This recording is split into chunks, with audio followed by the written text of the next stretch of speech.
Today we have Bruce Wayne. He's a 65-year-old male. He presents with complaints of low back pain of an insidious onset. He notes pain primarily on his right side of his low back and radiating slightly into his right buttock with prolonged standing or walking.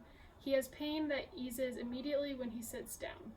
He also reports difficulty with squatting and lifting heavy objects from the ground, which causes him difficulty with his hobby, which is working on his Batmobile. He has decreased lumbar extension range of motion with pain, and his pain is improved with lumbar flexion. He demonstrates 3 out of 5 trunk flexor and extensor strength with a 4 out of 5 gross hip strength. Upon observation of standing posture, he has decreased lumbar lordosis and poor pelvic control during squatting. All right, so for the beginning stages of this rehab protocol, we're going to start with repeated motions into flexion for reduction of those symptoms. So for here, we're really going with the goal of centralization. The parameters for this, we're going to start with 10 reps, and if symptoms do centralize or decrease, then we're going to continue doing sets of 10 for at least 3 sets. But you can really do as many as you feel is necessary, multiple times a day, every day. The clinical reason behind this is because Bruce is getting radiating symptoms down his leg, we want to work to centralize those symptoms through this technique called centralization. This technique can be very effective, but can cause an increase in pain in the low back while decreasing the pain down his leg and thigh. We want to make sure we educate the patient on this, so we'll explain, like, this is what to expect. And we're looking for this, and it's telling us that this technique is effective.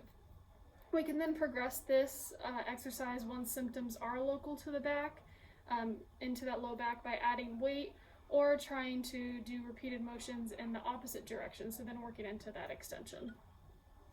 All right, Bruce, so we're going to start to do that repeated flexion that we talked about. So for this, I'm going to have you go ahead and put your hands on your hips. Good, and then I want you to go ahead and bend like you're going to try to touch your toes. All the way down, good.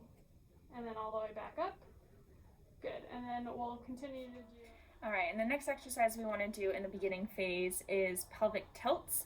So we can start supine with a belt and a foam roller over the hips for initial initiation. We can add resistance to it.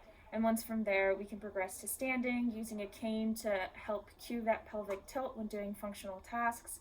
And so what we're working on here is not only that pelvic tilt, but we're also working on trunk flexor strength and pelvic endurance. So to start, we want to, again, start in supine with that foam roller across the hips and the belt to initiate the movement and make sure that he is doing the correct movement. We're going to start with 2 to 3 sets of 20 to 30 for strength and endurance, and we want to do this 3 to 4 days a week.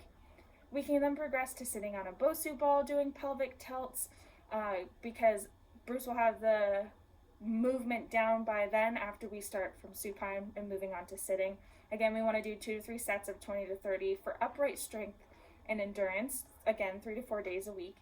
And then standing with a cane or ball just for cueing so that we make sure that pelvic tilt is being initiated during functional tasks. We can do the cane or the ball while performing marches or squats. We can do 2 to 3 sets of 20 to 30 for weight bearing and strength endurance, again 3 to 4 days a week. And really, Bruce, we want you to do this because earlier when we were watching you squat, we noticed that there wasn't a lot of motion or control in the pelvis. It was very limited coordination. And because of this, we want to train those muscles surrounding the pelvis and the trunk flexors to work on attaining more motion during those squatting motions to hopefully decrease your pain. All right, so now we're going to move into those pelvic tilts like we talked about, starting lying on the table. So you're going to start in a hook lying position, which is what you're in right now with your knees already bent up. I'm going to put this foam roller just across your lap right here. And then we already have this belt that's underneath the back. What I'm going to do is just bring it on top of the foam roller and through the legs. And so for this, we're going to start cueing into a pelvic tilt. So what I want you to do is press this foam roller down to your toes. And now bring that foam roller back towards you. Good. Try to keep your hips down on the table. And once we get that motion rocking back and forth of those pelvic tilts, the next thing we're going to do is I'm going to add a little bit of resistance here, and I want you to pull back against me. Good. Perfect. Alright, so for the middle stage of this rehab progression, we're going to start with prone press-ups to work into that extension range of motion once those symptoms have reduced. The parameters for this are just going to be sustained holds at the top for at least 3 to 5 seconds, performing 2 to 3 sets of 8 to 12 to work on mobility and tolerance into that, moving into that extension. We'll do this 3 to 4 days a week. The clinical reasoning for this is now that we have centralized with repeated motions into flexion, we want to try to regain some of that motion into extension. Because it is a functional motion, we need that to stand up and walk. This exercise is to start to nudge into that extension range without exacerbating pain. Slight extension is required for things, like I said, walking and standing, and we want Bruce to be able to tolerate these positions for his average day of fighting crime. Progressing this, we can start in the prone position and can allow the patient to control. By starting in the prone position, we can allow the patient to control how much they nudge into that extension, but progressing to a standing position is the goal here. We can also progress to include a walking program, so if we start them on a slight incline, that's going to give them a flexion moment, and then we can progress them to even a slight decline, which is going to give them a relative extension moment. Alright, Bruce, now we're going to go ahead and do those prone press-ups we talked about. So what you're going to do is just like you are right now, you're going to put your forearms onto the table. And then what you're going to do is you're going to allow your chest to come towards the table and then push through your forearms to come up. Now, because that extension is what's been causing you pain, I want you to just start going as far as doesn't cause pain, and then we can start to nudge into that pain. But we don't want to exacerbate it, so we don't want to go too far, just kind of slightly nudging into it. All right, another exercise we want to do for this middle phase is ball squats to work on improving pain with squatting.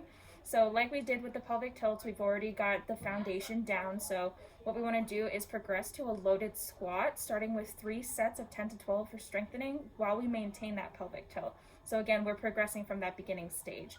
And we want to do this because we do know that you're having issues lifting weights and controlling your pelvis through that squatting motion. So we have this exercise, so now we can gain adequate control in just different positions of your pelvis tilting while you're doing functional tasks such as lifting and squatting. So we're going to use the ball against a wall to partially offload your low back during lowering in the squat so that we decrease some of that pain as much as we can, but we're also getting that pelvic motion, and it's sort of a cue. Progression of this exercise, we can start with body weight and progress to holding weights in each hand so that it's loaded while still using the ball. We can do squats in the TRX. We can do squats without the ball, still loaded, and then lastly, the patient can just do more weighted functional motions towards the end of therapy, so moving away from squats but still doing hip flexion based loading therapies. All right, and now we're going to progress to those unloaded ball squats while maintaining that pelvic tilt. So we've already got it down laying on the table, so now we're going to progress it to a standing motion. So again, Bruce, we're going to have you go ahead and do that pelvic tilt that we practiced on the table, bringing those hips a little bit forward. And then I want you to squat down, pressing back into the ball with your back. And then all the way back up. And that should unload the low back by pressing into the ball. And then we have that pelvic tilt as well to sort of bring it into like a flexion moment almost. Perfect. Alright, and so then for the end of therapy, what we're going to start with is kettlebell squats. So these deadlifts are to improve the ability to squat and lift heavy objects because this was one of his central complaints in working on his Batmobile. So the parameters for this are going to be 2 to 3 sets of 20 for 3 to 4 times a week, and we're really working on that strengthening. The clinical reasoning behind this is really this exercise is a continuation of the squatting progression by adding weights and increasing the range from which the exercise is performed. Also by adding the kettlebell, the lower extremities are in more of a abducted and externally rotated position because you have to hold that kettlebell between. And that's going to increase and it's going to require an increase in pelvic control through that range. So while we were working on those exercises earlier, here's the carryover later on in therapy. The progression of this can be progressed with increasing weight or changing the focus on more explosive movements. So we could do kettlebell swings, we could add kettlebell carries with a squat, and kind of do almost like a full encompassing. Alright, Bruce, so now I'm going to show you those kettlebell squats. So what you're going to do is we have a kettlebell here. We're going to go ahead and hold this in both hands. And then what I want you to do is go feet about hip width apart. Good. Again, we want that pelvic control, so I want you to go ahead and slightly pelvic tilt, and then keeping your chest up as you squat down, almost imagining as the kettlebell is going a direct line down to the floor. Good, and then back up. Good. Awesome. All right, and then the final exercise for the end stage is going to be a Bulgarian split squat. And for this, it's going to activate the trunk flexors or your core muscles so that you can maintain balance in the position with one foot in front and one foot elevated behind you. But it also incorporates the trunk extensors to maintain an erect trunk while we're doing the squat. So we're going to start with 2 to 3 sets of 12 to 20, 2 to 4 days a week. We're really working on strengthening those core muscles. It works on building strength, endurance, and controlled single leg balance, which are just functional tasks to begin with for Bruce in the first place. So by raising the back leg up, we're creating a lunge with the front leg, and you need adequate core and glute control for this. So it's a great exercise for you because it places your lower back in a neutral and like slightly extended position so that you have to control the lunge. And then to progress this exercise, we can turn it into more plyometric lunges, which just means more powerful, fast movements, varying in the direction. We can add perturbations, which is just if you were to be in that same position, we could go over and sort of nudge you over, and that's going to create your body being able to adjust itself so that it regains balance. Kind of makes it a more interactive exercise. That way you're not just doing it on your own and having somebody watch you.